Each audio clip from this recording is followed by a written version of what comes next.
when I first got the Macintosh, right, I'd been doing this small press publishing with John, and I'd gotten into the world of literary journals and art journals, Yes. you know? And then I was into the publishing technology, but when I saw that Macintosh and I saw the ability to mix words, and when you see We Are It, you'll know what I mean, because I was working with art and words and already starting to combine them.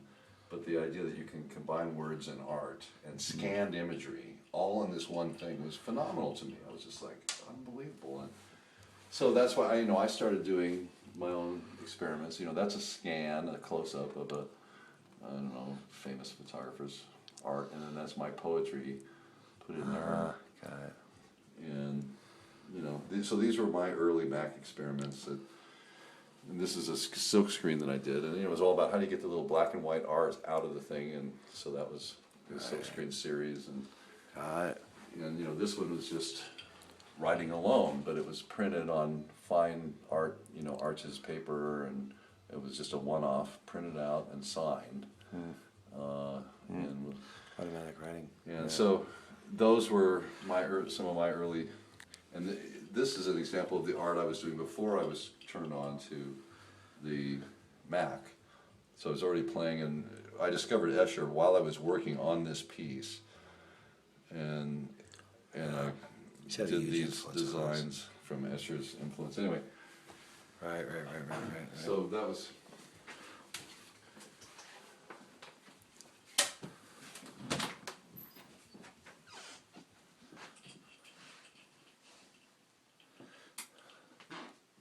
Are you running a video? Oh no.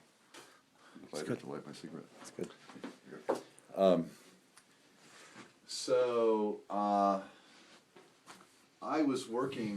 I began working at that time with the Magazine, which was a Macintosh magazine, and I became the art director of it.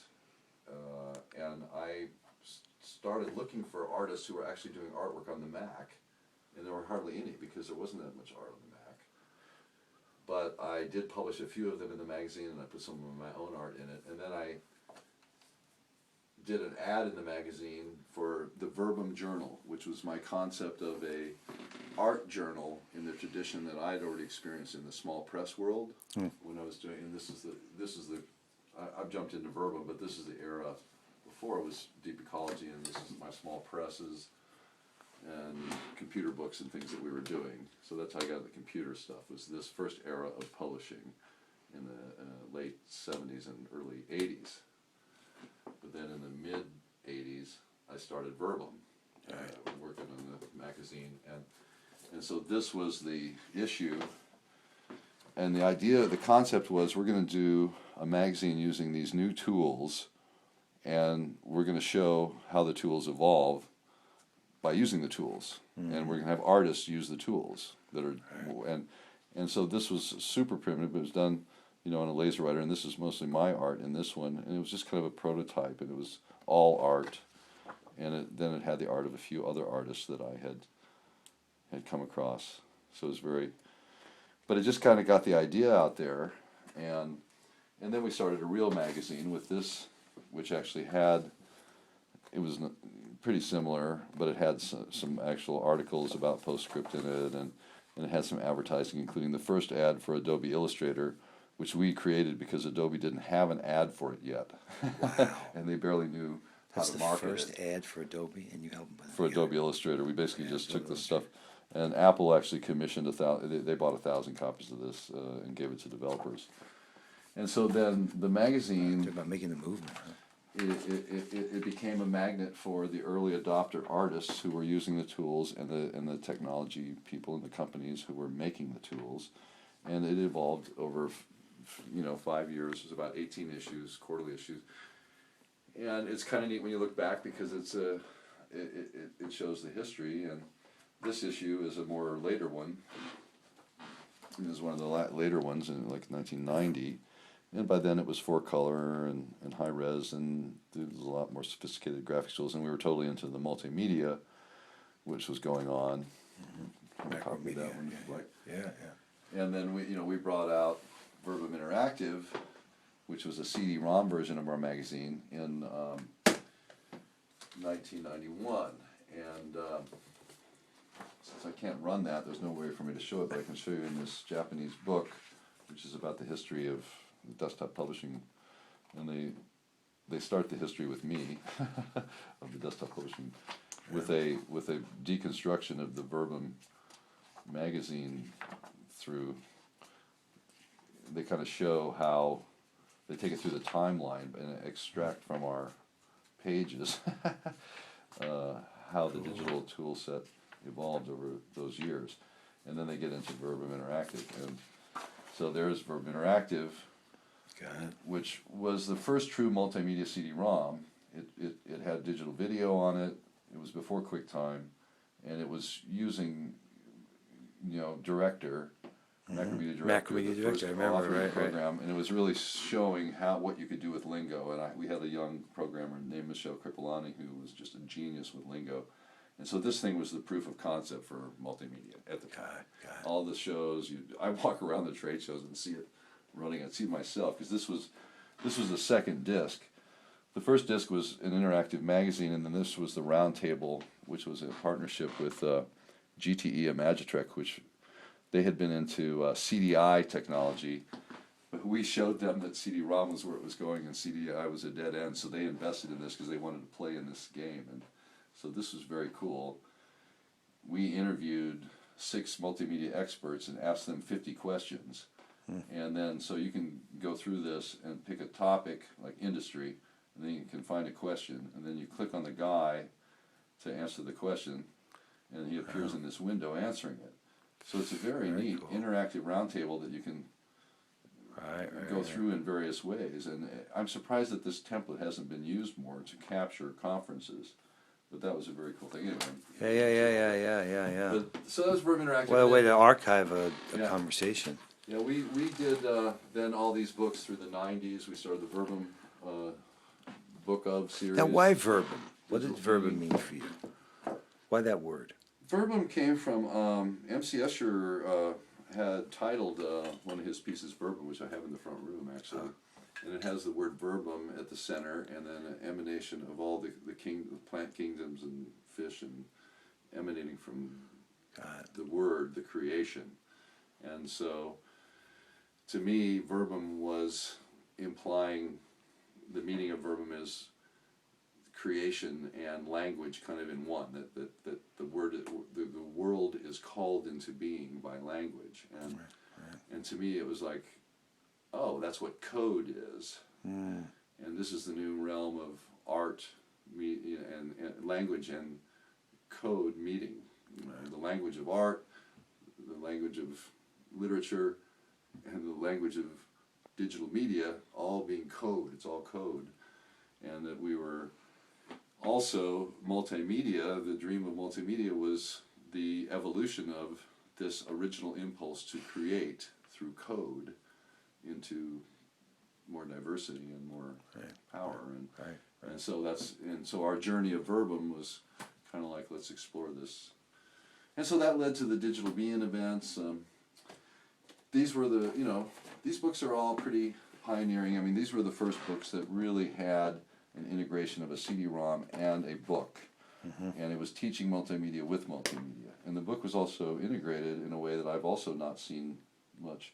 But we had these power codes, we called them, because multimedia power tools. And so you could do a command, a keyboard, 1, 2, 3, and go right to the place on the disk without having to navigate through the multimedia system. There was so much like a hyperlink in effect. A hyperlink that's tied to parts of the book. So you're reading oh, let's see it on the disk. It was really, these helped. So we educated creative professionals in the use of digital media. And, we did the Kodak photo CD books.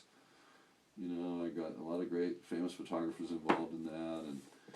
And so through the 90s, we were in that, and these multi-language. These were some books that I did were packaged with computer systems and printers, and we sold like 100,000 of these desktop color book. State-of-the-art how to do desktop color. But I always combined creative gallery, showing raw creative work from real artists, along with the technical how-to stuff. Right. That was always the formula of Verbum, and we had real art as well as instructional content. And so anyway, deep ecology back in the 80s, that remains Take that out. Take that out. Take important, that out. That was an important book. book. Yeah, yeah, yeah. In 1984, it helped really start that movement in the U.S. and Arnie Nace was one of the contributors. It's you know, a book of essays by different writers, but the common theme that emerged at the time was deep ecology, and we noticed that while creating this book, which was meant to be kind of a book on the pulse of what was happening in the mid-'80s with the environmental movement, which had kind of reached a standstill, and this was the beginning of kind of a new wave going on. And this was Buddha, which Nikos Kazantzakis wrote this dramatic work during the same period he wrote Zorba the Greek. And he's known as, of the great literary figures of the 20th century, the one who really studied the world's religions in his work, his body of work. Last Temptation of Christ, the Greek fratricides, but he was more Buddhist than anything, so this was his very much a personal expression and was the counterpart to the Zorba the Greek, and it had never been translated into English, and Michael Tobias, who was working with me, brought the project to us, and I was like, yeah, let's bring it out. This is very distinguished literary book. Another book you published there, yeah. Jon Ramer, that was the first book I published, that and the Holistic Health Journal, and he is a big influence in my life. You know, there was a documentary about him just recently done by some guys we know. Mark knows that guy up in Seattle. His on PBS about Jon Ramer. Is that right? Yeah, It's a tremendous.